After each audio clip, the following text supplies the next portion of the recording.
Thanks so much. So the question of the moment, what is 2022 going to look like after a darn good 2021 for stock investors?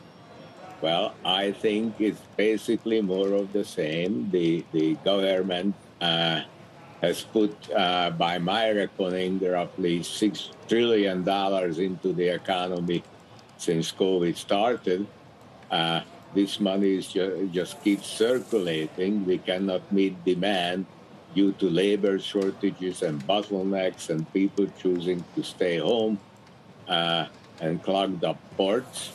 I do not see anything on the horizon that will quickly change this. This imbalance creates rising prices. Additionally, employers have to raise wages to retain workers with special skills. So I think this inflationary trend is gaining momentum, even though people say that they expect it to slow down, but I do not see why it would slow down. The Fed raising rates by 1 to 2% when inflation is 5%, it's not going to stop people from borrowing money. So I think it's more of the same.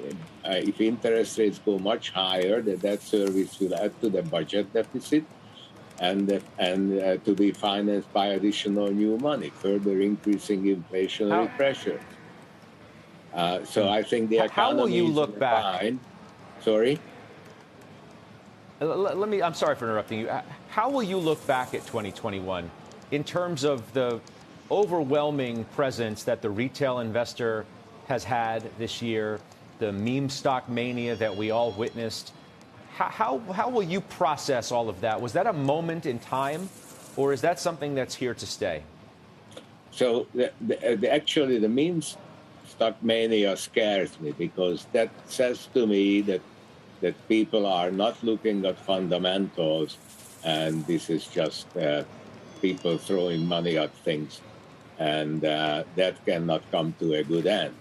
But otherwise, the way I see it, there's a lot of money around, and where do you put it? You can put it into real estate or you can put it into stocks. That's it.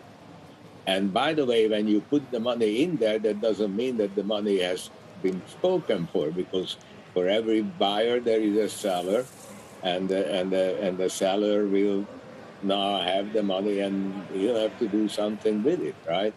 So the money just keeps circulating, and price levels will have to rise by an amount that has been added to the deficit, which is roughly 30% in the last 3 years or so. So, and we haven't seen prices rising by 30% over 3 years, so there is still a lot to go.